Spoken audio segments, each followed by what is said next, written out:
ಬ್ರಿಟಿಷರ ವಿರುದ್ಧ ಟಿಪ್ಪು ಹೋರಾಡಿದ್ನೋ ಅದೇ ಜನ ಈಗ ಟಿಪ್ಪು ನೆನಪಿಗಾಗಿ ವಿಶಿಷ್ಟವಾದ ಕಾರನ್ನ ಡಿಸೈನ್ ಮಾಡಿದ್ದಾರೆ. ವಿಚಿತ್ರ ಅಂದ್ರೆ ಈ ಕಾರು ರೂಪುಗೊಂಡಿರೋದು ಭಾರತೀಯರಿಗಾಗಿ ಅಲ್ಲ, ಬದಲಿಗೆ ದುಬೈನ ಜನರಿಗಾಗಿ.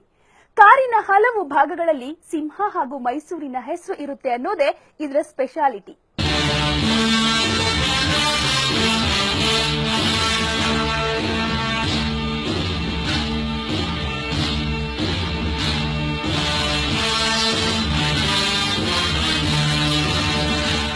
ಟಿಪ್ಪು ಸುಲ್ತಾನ್ ಬ್ರಿಟಿಷರ ವಿರುದ್ಧ ಹೋರಾಡಿದವನು.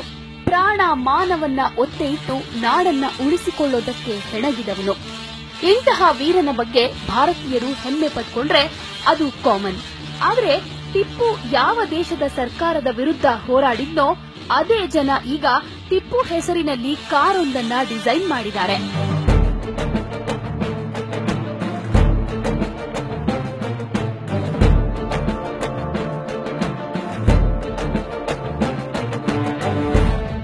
ಟಿಪ್ಪು ಹೆಸರಲ್ಲಿ ಗೋಸ್ಟ್ ಸಿರೀಸ್ ಮುಂದುವರಿಕೆ.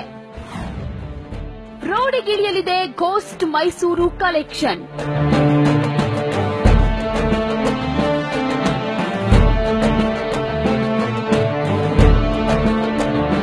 ಬ್ರಿಟನ್ನ ಐಕಾನಿಕ್ ವಾಹನ ತಯಾರಿಕಾ ಸಂಸ್ಥೆಯಾಗಿರುವ ರೋಲ್ಸ್ ರಾಯ್ಸ್ ಗೋಸ್ಟ್ ಸಿರೀಸ್ನಲ್ಲಿ ಹಲವು ಅತ್ಯಾಧುನಿಕ ಹಾಗೂ ಆಕರ್ಷಕ ಕಾರುಗಳನ್ನು ರಿಲೀಸ್ ಮಾಡಿದೆ. ಇದೇ ಸಿರೀಸ್ನಲ್ಲಿ ಈಗ ಮೈಸೂರು ರಾಜ ಟಿಪ್ಪುವಿನಿಂದ ಸ್ಫೂರ್ತಿ ಪಡೆದುಕೊಂಡು ಹೊಸತಾದ ಕಸ್ಟಮೈಡ್ ಗೋಸ್ಟ್ ಮೈಸೂರು ಕಲೆಕ್ಷನ್ ಕಾರನ್ನ ತಯಾರಿಸಿದೆ.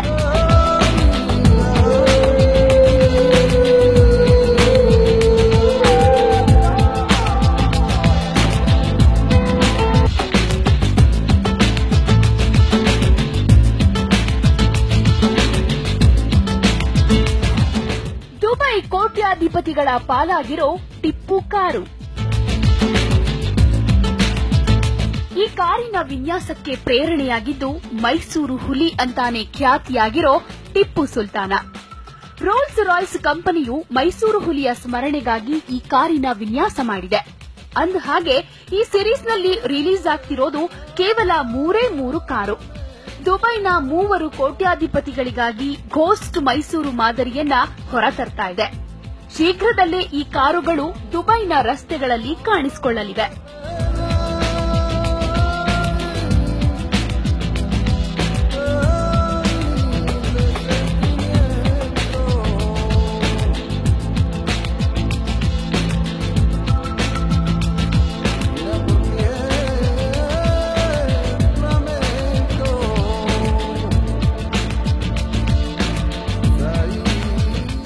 ಕಾರುಗಳನ್ನ ದುಬೈನ ಕೋಟ್ಯಾಧಿಪತಿಗಳು ಈಗಾಗಲೇ ಬುಕ್ ಮಾಡಿಬಿಟ್ಟಿದ್ದಾರೆ.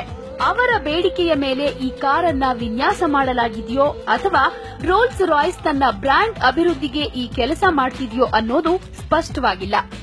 ಈ ಹಿಂದೆ ಭಾರತದ ಮಹಾರಾಜರ ನೆನಪುಗಳಿಗಾಗಿ ರೋಲ್ಸ್ ರಾಯ್ಸ್ನಿಂದ ಪ್ಯಾಂಟಮ್ ಡ್ರಾಪ್ ಹೆಡ್ ಅನ್ನೋ ಮಾದರಿಯನ್ನ ಬಿಡಲಾಗಿತ್ತು. ಮಾರುಕಟ್ಟೆಗೆ ಬಂದಿದ್ದ 2 ಕಾರುಗಳನ್ನ ದುಬೈ ಉದ್ಯಮಿಗಳೇ ಕೊಂಡಿದ್ದು ವಿಶೇಷ. ದುಬಾರಿ ಕಾರಿನಲ್ಲಿದೆ ಮೈಸೂರು ಹುಲಿ.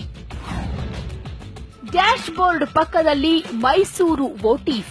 ಟಿಪ್ಪು ಸುಲ್ತಾನನನ್ನ ಮೈಸೂರು ಹುಲಿ ಎಂದು ಸಂಬೋಧಿಸುತ್ತಿದ್ದ ಹಿನ್ನೆಲೆಯಲ್ಲಿ ಹುಲಿಯ ಚಿತ್ರವನ್ನ ಕಾರಿನಲ್ಲಿ ಅಳವಡಿಸಲಾಗಿದೆ. ಕಾರಿನ ವಿಂಡೋ ಮಿರರ್ನ ಹಿಂಬದಿ ಹಾಗೂ 4 ಸೀಟ್ಗಳ ಹೆಡ್ ರೆಸ್ಟ್ಗಳಲ್ಲಿ ಹುಲಿಯ ಚಿತ್ರ ಇರುತ್ತೆ. ಜೊತೆಗೆ ಡ್ಯಾಶ್ ಬೋರ್ಡ್ ಪಕ್ಕದಲ್ಲಿ ಮೈಸೂರು ವೋಟೀಫ್ ಅಂತ ಬರೆಯಲಾಗಿದೆ.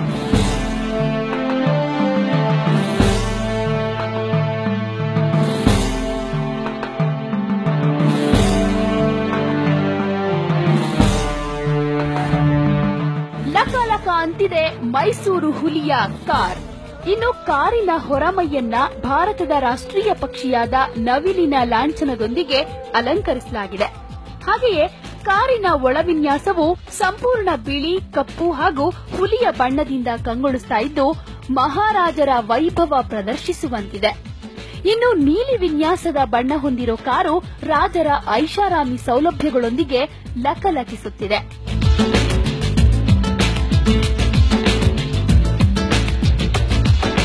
ರೋಲ್ಸ್ ರಾಯ್ಸ್ ಗೋಸ್ಟ್ ಮಾದರಿಯ ಉಳಿದ ಕಾರುಗಳ ಎಂಜಿನ್ ಹಾಗೂ ಇತರೆ ತಾಂತ್ರಿಕ ಗುಣಮಟ್ಟ ಹೊಂದಿರೋ ಈ ಕಾರಿನ ವಿನ್ಯಾಸ ಅಂತಿಮ ಹಂತದಲ್ಲಿದೆ. ಇನ್ನು ಕೆಲವೇ ತಿಂಗಳಲ್ಲಿ ಈ ಕಾರು ರಸ್ತೆಗೆ ಇಳಿಯಲಿದೆ. ಈ ಮೂಲಕ ಮೈಸೂರು ಅರಸನ ಖ್ಯಾತಿ ಲಂಡನ್ನಿಂದ ದುಬೈವರೆಗೂ ಹರಡಲಿದೆ. ಟಿಪ್ಪುಗೆ ಇತ್ತು ಕಾರುಗಳ ಕ್ರೇಜ್. ಮಾಡಿದ ತಪ್ಪಿಗೆ ಪ್ರಾಯಶ್ಚಿತ ಮಾಡಿಕೊಂಡರ ಬಿಳಿಯರು. ಅಂದಹಾಗೆ ಟಿಪ್ಪು ಸುಲ್ತಾನ ಹಾಗೂ ಮೈಸೂರು ಮಹಾರಾಜರಿಗೆ ಕಾರುಗಳ ಮೇಲೆ ಎಲ್ಲಿಲ್ಲದ ಪ್ರೀತಿ ಇತ್ತು. ಆ ಕಾಲದಲ್ಲಿಯೇ ನವಿಲು ನೀಲಿ ಬಣ್ಣದ ರೋಲ್ಸ್ ರಾಯ್ಸ್ ಕಾರನ್ನ ಟಿಪ್ಪು ಇಟ್ಕೊಂಡಿದ್ದ. ಆದರೆ ಬ್ರಿಟಿಷರು ದಾಳಿ ನಡೆಸಿದ ಸಂದರ್ಭದಲ್ಲಿ ಆ ಕಾರನ್ನು ಕೂಡ ತಮ್ಮ ವಶಕ್ಕೆ ತೆಗೆದುಕೊಂಡಿದ್ರು. ಬಳಿಕ ಆ ಕಾರನ್ನ ಹರಾಜು ಹಾಕಲಾಗಿತ್ತು. ಇದರ ಬಣ್ಣ ಹಾಗೂ ಟಿಪ್ಪು ಇತಿಹಾಸ ಆಧರಿಸಿಯೇ ರೋಲ್ಸ್ ರಾಯ್ಸ್ ಈಗ ಈ ವಿನ್ಯಾಸವನ್ನ ಹೊರತಂದಿದೆ ಅಂತ ಹೇಳಲಾಗ್ತಿದೆ. ಆದರೆ ಈ ಕಾರನ್ನ ಕೊಳ್ಳೋ ಅವಕಾಶ ಸದ್ಯಕ್ಕೆ ಭಾರತೀಯರಿಗೆ ಸಿಕ್ತಿಲ್ಲ. ಜೊತೆಗೆ ಇದರ ಬೆಲೆ ಕೂಡ ಎಷ್ಟು ಅನ್ನೋದು ಇನ್ನೂ ತಿಳಿದು ಬಂದಿಲ್ಲ.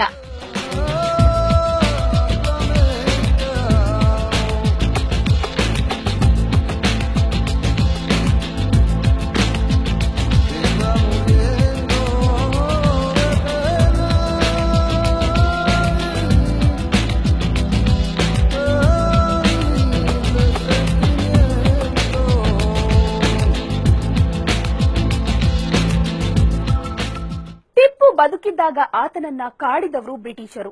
ಕೊನೆಗೆ ಅವನ ಅಂತ್ಯಕ್ಕೂ ಕೂಡ ಕಾರಣ ಆದ್ರು. ಅವರೇ ಈಗ ಮೈಸೂರು ಹುಲಿಯ ಹೆಸರಿನಲ್ಲಿ ಕಾರನ್ನ ಡಿಸೈನ್ ಮಾಡಿರೋದು ಒಂದು ವಿಶೇಷ. ಹಾಗೆಯೇ ಮೈಸೂರು ಹುಲಿಯ ನೆನಪಿನ ಈ ಕಾರನ್ನ ಲಂಡನ್ ಕಂಪನಿ ಡಿಸೈನ್ ಮಾಡಿದ್ರೆ ಅದನ್ನ ದುಬೈನವರು ಬುಕ್ ಮಾಡಿರೋದು ಇನ್ನೊಂದು ವಿಶೇಷವಾಗಿದೆ. ಇದೇ ಈ ಕ್ಷಣದ ಸ್ಪೆಷಲ್. ಬಿಟಿವಿ, ಇದು ಭರವಸೆಯ ಬೆಳಕು.